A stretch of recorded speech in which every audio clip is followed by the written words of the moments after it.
అక్రమాస్తుల కేసులో ఆరోపణలు ఎదుర్కొంటూ ఉన్నారు మాజీ సీఎం వైసీపీ అధినేత Jaganmohan Reddy. Already ED CBI కేసులు ఉన్నాయి. గతంలో విచారణ కూడా ఎదుర్కొన్నారు. 2013లో అరెస్ట్ అయ్యారు. 2014 ఎన్నికలకు ముందు రిలీజ్ అయ్యారనుకుంటా. 16 నెలలు జైలు శిక్ష అనుభవించి గత 10 ఏళ్లుగా ఆయన మీద ఈ కేసుల విచారణలో ఎటువంటి పురోగతి లేదు అని చెప్పేసి చాలా ఆరోపణలు ఉన్నాయి.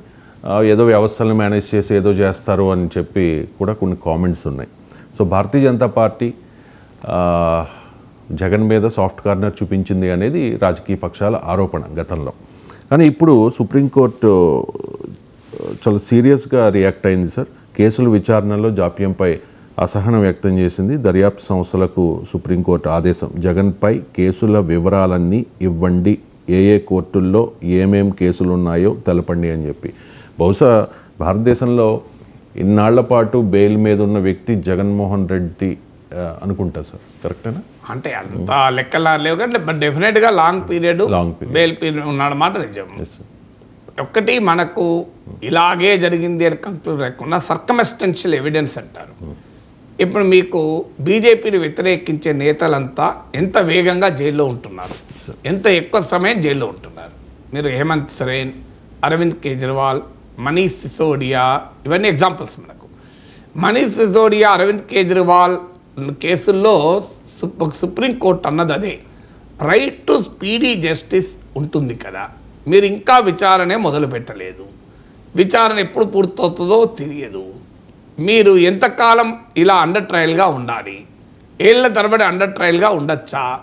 ఈ ప్రశ్న అడిగింది. ఇటీవల బెంగాల్ మంత్రి గురించి కూడా అదే అడిగింది.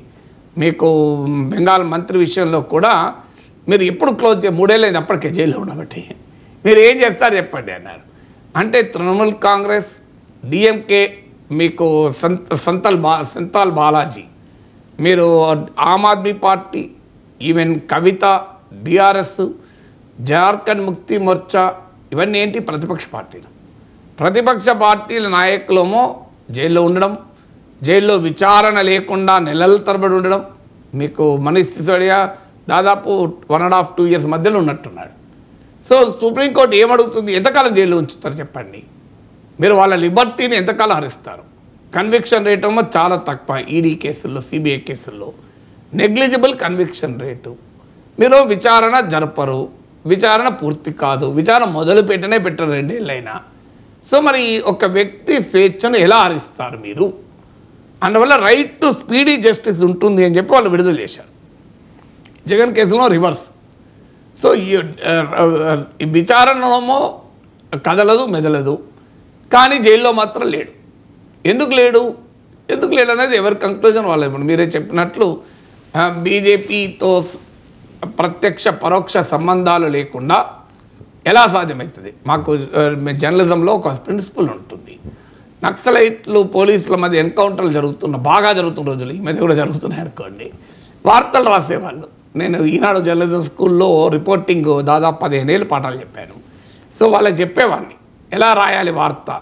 పోలీసు ఎన్కౌంటర్లో 2 నక్సలైట్లు చనిపోయారంటే పోలీసులు వెంటనే లీగల్ నోటీస్ పంపుతారు.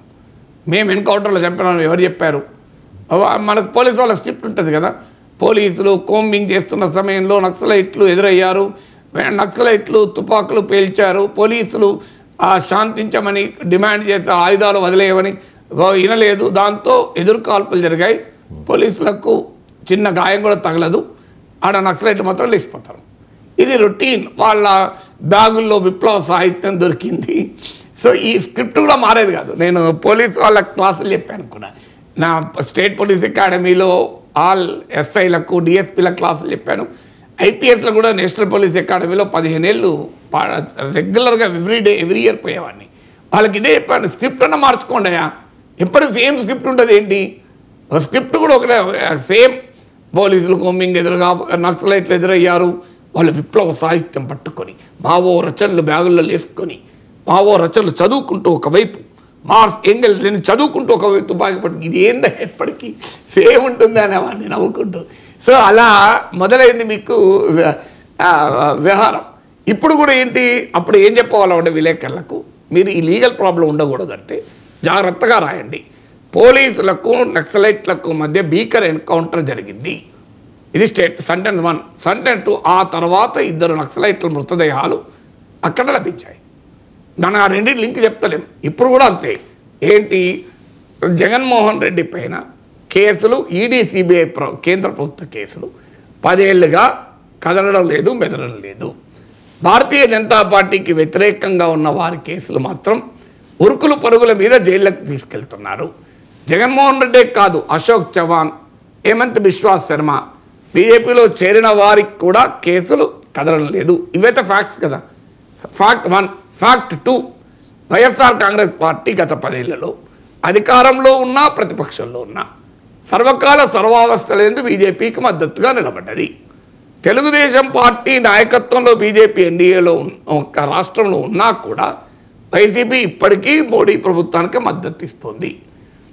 లాస్ట్ టైం అవిశ్వాస తీర్మానం పైన టీడీపీ వైసీపీ కలిసి ఒకే ప్రభుత్వానికి ఓటేస్తాయి. ఈ 2 ఫ్యాక్ట్స్ ఇక మీరు ఆ లింక్ చేసుకొని పోలీసులకు నక్సలైట్లకు మధ్య భీకర ఎన్కౌంటర్ జరిగింది. ఆ తర్వాత అక్కడ 2 నక్సలైట్ల మృతదేహాలు కనిపించాయి. నేనేం చెప్తలేను పోలీసులే చంపారని, మీరు కూడా ఇదే అనుకోండి. సో జగన్మోహన్ రెడ్డి పైన ఉన్న సిబిఐ ఈడీ కేసులు కదలడం లేదు. ప్రతిపక్ష నేతల పైన కేసులు ఉరుకులు పరుగులు తీస్తున్నాయి. బీజేపీలో చేరిన నేతల కేసులు కదలవు. స్టేట్మెంట్ 1. ఇదైతే ఫ్యాక్ట్, దాన్ని ఎవరు కాదనలేదు కదా. ఫ్యాక్ట్ నెంబర్ 2, అన్ని గత 10 ఏళ్లుగా అధికారంలో ఉన్న ప్రతిపక్షంలో ఉన్న జగన్ బీజేపీకి మద్దతు ఇస్తున్నాడు. టీడీపీతో కలిసి ఉన్నా కూడా ఇప్పటికీ మద్దతు ఇస్తున్నాడు.